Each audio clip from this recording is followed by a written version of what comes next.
Baik, kita lanjutkan kitab Miskhul Khitam. Yaqulu al-Maqdisi Abdul Ghani di kitab Umdatul Ahkam, hadis yang ke-182. An Anas ibn Malik radhiyallahu taala anhu, an Zaid ibn Thabit radhiyallahu taala an, dari Anas bin Malik dari Zaid bin Thabit.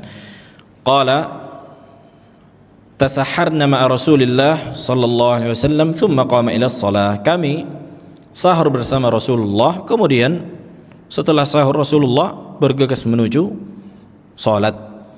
Qala Anas, berkata Anas, qultu li Zaid, aku berkata kepada Zaid, kam kana bainal adhani was sahur? Berapa jarak waktu antara azan dan sahur? Qala qadru 50 ayah, sekitar 50 ayat. Nah, dan ini dikeluarkan oleh Imam Bukhari dan Muslim. Baik. Permasalahan yang berkaitan dengan hadis ini, para ulama beristimbat, dan ini jelas dari hadisnya kan, bahwa Rasulullah sallallahu alaihi wasallam mengakhirkan sahur. Mengakhirkan apa? Sahur. Naam. Yustahabbu ta'khir as-sahur wa kam muddatu ta'khirihi. Disunnahkan mengakhirkan sahur, dan berapa jarak pengakhiran itu, kan gitu. Kata penulis di sini, la khilafa bain ahli al-ilm fi istihbab ta'khir as-sahur ma lam yukhsha tulu'ul fajr. Tidak ada perselisihan di antara para ulama mengakhirkan sahur selama tidak dikhawatirkan terbit fajar, hanya fajar shadiq. Wa adillatu dzalika katsira, dalilnya sangat banyak. Kemudian di antaranya dalil yang kita sebutkan barusan. Wadah. Begitu juga dalil yang lain, enggak kita sebutkan semua untuk meringkas waktu. Berkata Al-Hafidz Ibnu Hajar, ini bantahan kepada mereka yang menahan manusia dari makan dan minum padahal belum azan fajar, azan kedua. Betapa banyak itu. Mungkin 15 menit sebelum azan, imsak katanya. Kalau mau makan awak, jangan batal nanti. Ini di antara kebid'ahan. Dan ini terjadi di zaman Al-Hafidh Ibnu Katsir, dan beliau di antara rujukan rujukan mazhab Syafi'iyah. Kan gitu kan? Perlu diperhatikan, menggunakan imsak itu harus kita pahami. Apakah boleh misalnya mengatakan imsak, kan gitu kan? Apa istilahnya, pakai sirene atau pokoknya di masjid-masjid sore itu udah ribut orang tuh udah imsak katanya. Pertama, ini tidak ada contohnya dari Nabi alaihissalam. Satu, oke lah kalau mereka buat kayak gitu, tapi jangan difahami ini diharamkan lagi untuk makan dan minum, sebatas untuk siaga satu, untuk jaga-jaga gitu, untuk segera bergegas. Tapi kalau dia larang, kan banyak kan orang, udah jangan lagi minum, udah imsak, nggak boleh lagi. Wah, apa kata Ibnu Hajar rahimahullah? Kita baca. Ini beliau sebutkan di kitab Fathul Bari. Yaqul al-Hafidh, min al-bid'a al-munkarah, di antara kebid'ahan yang munkar, ma ahdatsa fi hadza az-zaman, terhadap apa yang diadakan di zaman ini, zaman beliau hidup sekitar 600 Hijri. Min iqa'il adhan ats-tsani qabla al-fajr binahwi thuluth sa'atin fi Ramadan. Di mana sebagian manusia mengumandangkan azan yang kedua sebelum terbit fajar shadiq sekitar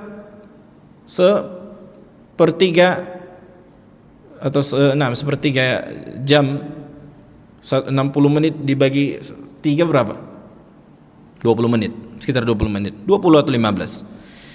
Jadi zaman dulu, di zaman Ibnu Hajar, sekitar 20 menit atau 15 menit sebelum azan udah diazankan lagi, supaya apa? Orang jangan apa? Makan dan minum. Nanti azan lagi gitu.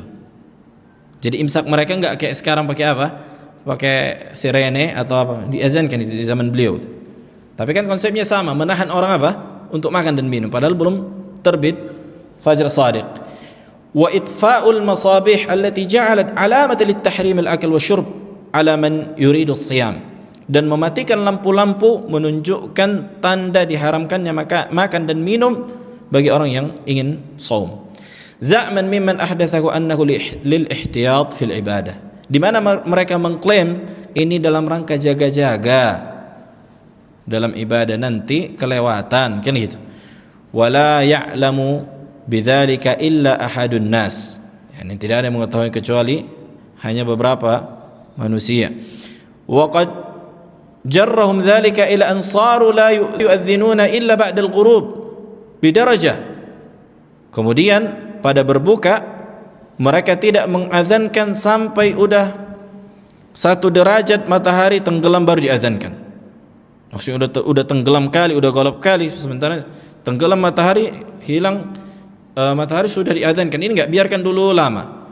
Jadi sahur mereka cepatkan, berbuka mereka lambatkan, dan ini benar-benar menyelisih sunnah Nabi. Sahur itu diakhirkan, berbuka itu segerakan. Inilah sunnah Nabi alaihi salatu wassalam. Wadah? Litamkinil waqti za'amu. Ya, di mana mereka apa? Supaya menyempurnakan waktu sesuai klaim mereka. Fa akharul fitr wa ajjalus sahur. Mereka akhirkan berbuka dan mereka segerakan sahur. Wa khalafu sunnah. Mereka menyelisih sunnah. Falidzalika qalla anhumul khair, kata beliau. Oleh karena itu sedikit di sisi mereka kebaikan. Wa katsura fihim syarr, dan banyak keburukan pada mereka. Wallahu almusta'an. Maka hanya Allah tempat minta perlindungan. Nah, kemudian berapa jaraknya? Ibnu Utsaimin menyebutkan ucapannya di sini, tapi intinya selama kita, yakni kita kira-kira makan kita biasanya berapa menit, kan gitu. Berapa menit manusia makan normal? Tergantung Kalau cuma makannya 3 butir kurma, segelas air, maka silahkan kita 10 atau 5 menit sebelum azan. Inilah sunnahnya. 10 atau 5 menit sebelum azan. Kan gak mungkin makan kurma 3 biji lebih dari, kayak 1 menit udah habis. Wah, maka inilah sunnahnya. Kecuali makan besar, misalnya nasi biryani pakai daging, kan jangan 45 menit. Nanti baru menyuap nasi, baru makan daging, udah azan. Wah. Jadi ditaksir makan gimana, kan makan apa? Ya kita tahu lah kadar diri kita biasanya makan berapa lama. Nah, makanya khawatirnya itu tadi, jangan nanti berleha-leha akhirnya azan gitu. Nah, maka ini yang dilarang. Kita pun harus harus paham kadar diri gitu. Kalau memang ada istilahnya dode makannya, kan gitu, mengunyahnya lama, maka silahkan dia majukan sedikit waktu sahurnya. Taib. Kemudian mata awal waktu as-sahur. Kapan waktu sahur itu masuk? Boleh enggak habis Isya bercopat, habis tarawih jam 10 misalnya makan sahur lagi sekarang? Apakah sahih? Apakah ini dikatakan sahur? Wadah. Apakah dia mendapatkan keutamaan sahur? Yang kata Nabi SAW, tasahharu fa inna fi sahuri barakah, kan gitu. Maka sahurlah karena di dalamnya terdapat keberkahan. Di hadis yang kemarin. Al-qaulul awal, pendapat yang pertama, yabda waktu sahur min bid'i sudus al-akhir min al-lail. Waktu sahur itu dimulai ketika masuk 1/6 malam terakhir. 1/6 malam terakhir. Wa huwa qaul al-Hanafiyyah wa ba'd asy-Syafi'iyyah wa zahir kalam Ahmad. Nah. Kemudian pendapat yang kedua, waktu sahur itu dimulai ketika masuk setengah malam terakhir. Setengah malam terakhir. Maka yang rajih wallahu alam, ketika 1/6 malam terakhir, Allahu alam. Nah, karena mereka memahami bahwa ketika habis waktu Isya maka itu dikatakan sahur, kan gitu. Kemudian kapan waktu Isya habis? Nah, ini menjadi perselisihan para ulama. Ada yang mengatakan setengah malam, ada yang mengatakan 1/6. Maksudnya 1/6 terakhir. Kemudian mata yabtadi as-shaum wa yajibu al-imsak? Kapan seseorang memulai shaum dan wajibnya menahan? Yang pertama, jelas ketika fajar shadiq itu muncul, yakni masuknya waktu salat subuh. Naam. Kemudian ada yang mengatakan Allah, ini qaul pendapat yang kedua, ada yang mengatakan yajuzul aklu wa syurb ila tulu' syams, sampai matahari benar-benar terbit. Maksudnya apa? Sampai habis waktu subuh. Wadah, hadza taban. Di ucapan ini disandarkan kepada al-Imam A'mash dan Ishaq, sampai An-Nawawi berkata wala adhunnuhu yasih anhuma, aku enggak yakin kalau itu benar kan. Tapi ini ucapan yang jelas yang disepakati para ulama, sampai apa? Matahari, yakni fajar shadiq itu masuk.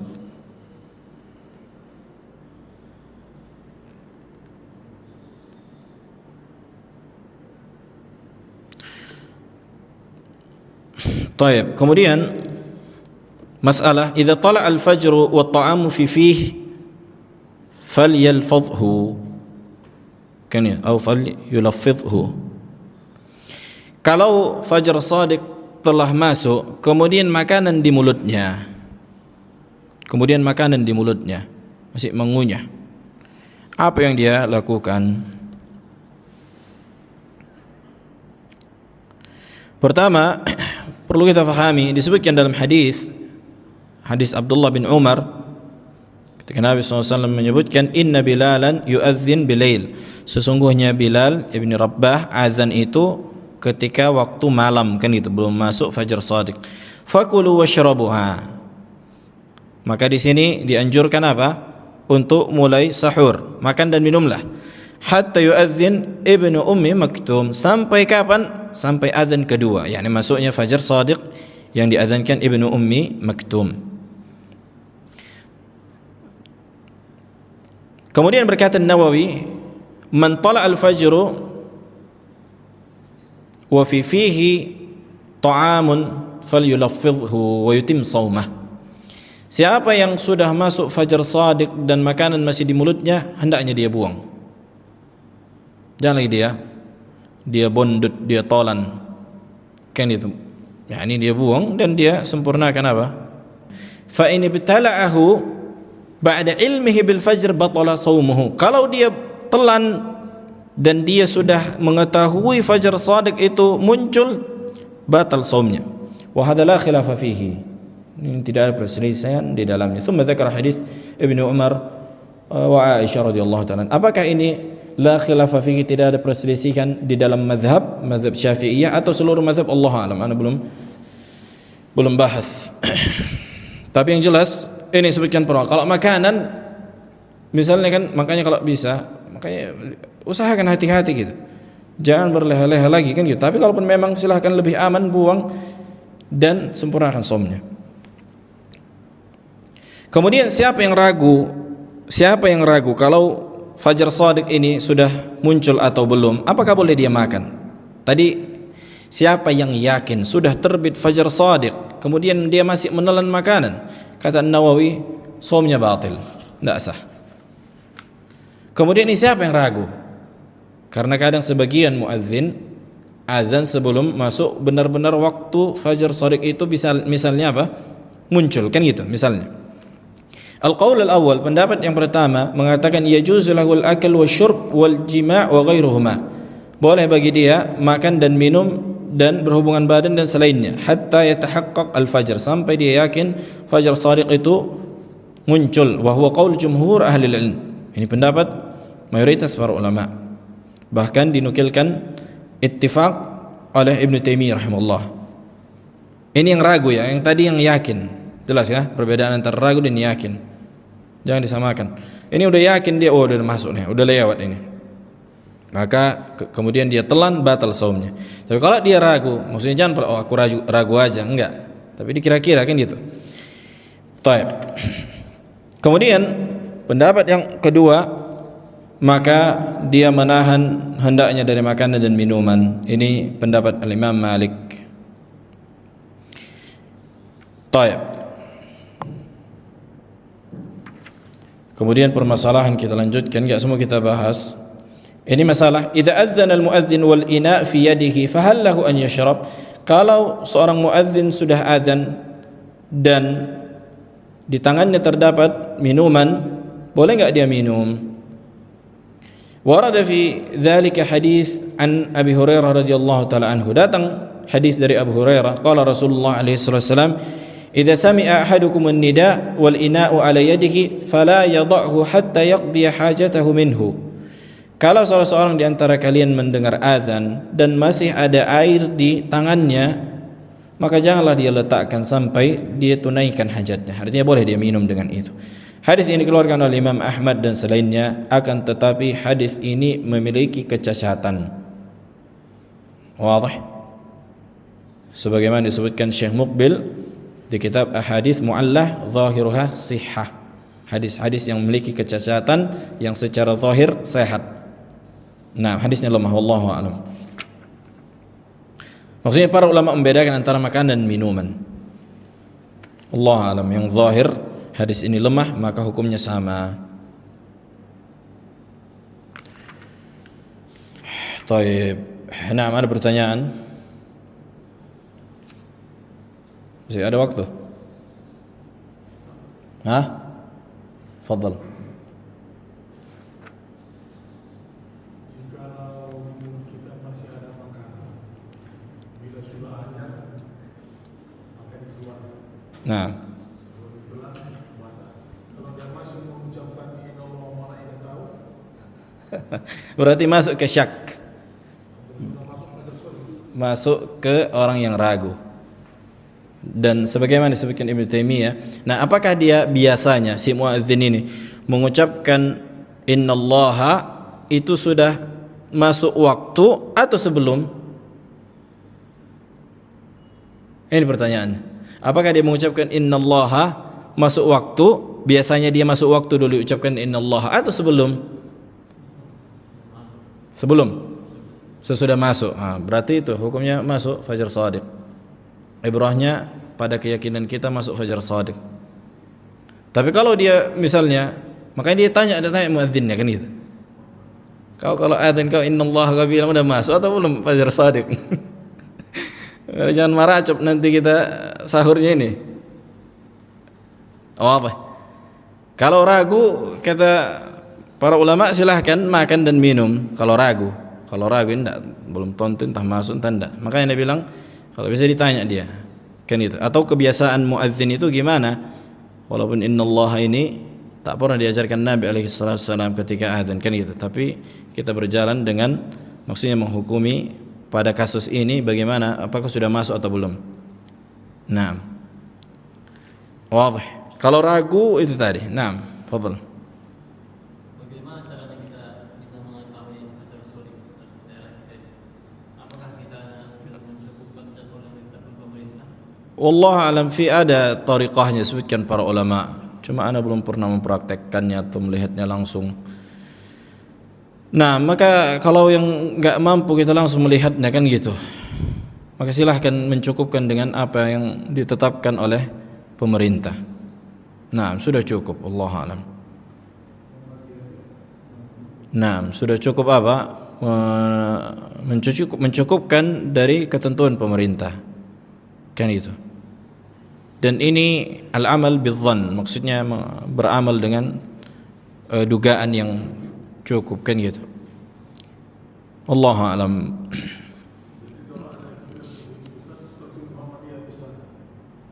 itu pendapat pemerintah lebih cepat 8 menit. Itu pendapat Rasulullah. Itu hasil penelitian mereka, hasil teropong mereka, hasil mereka. Mereka buktikan gitu. Udah dibuktikan sama orang itu. Allah alam, kan itu. Maksudnya kalau memang mereka buktikan dan mereka yakin dengan itu, maka silahkan, Allah alam, dia meyakini apa yang dia ketahui. Nah, kalau memang kayak gitu kasusnya. Tapi kan Allah alam, apakah maksudnya ini nggak bisa cuma sepihak begitu, butuh banyak apa? Diulang lagi, nggak bisa sekali gitu. Besok 2 kali, kemudian kan nggak mungkin pemerintah asal-asalan juga kan gitu. Ya kan, nggak mungkin pemerintah juga asal-asalan menentukan waktu.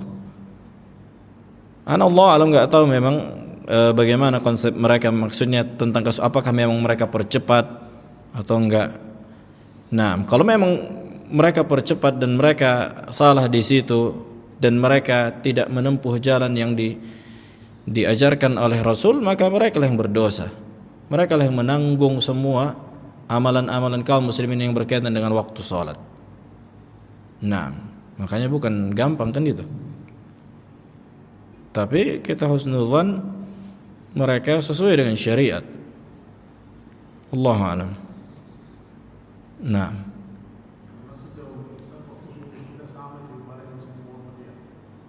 Ya. Nah, makanya mungkin butuh ditinjau ulang. Nah, tapi sebagaimana yang kita bilang, kalau kita nggak mampu meninjau ulangnya, kita mencukupkan dengan apa yang mereka tetapkan dan mereka yang menanggung menanggung hukumnya. Taib. Karena di Saudi pun pakai itu juga, cuma bagaimana konsepnya kan, maksudnya pakai ada tauqid Makkah, ada waktu sholat, dan itu mu'tabar, itu boleh amalkan, maksudnya waktu penetapan itu. Tapi apakah harus dicepatkan 8 menit atau kecepatan ini? Ya, ini butuh butuh ditinjau ulang. Allah a'lam. Nah, maka kalau nggak mau ribet, cukupkan apa yang udah ada, udah berjalan dengan itu, maka mereka lah yang menanggungnya. Wallahu a'lam. Subhanakallah wa bihamdika, asyhadu an la ilaha illa anta, astaghfiruka wa atubu ilaik.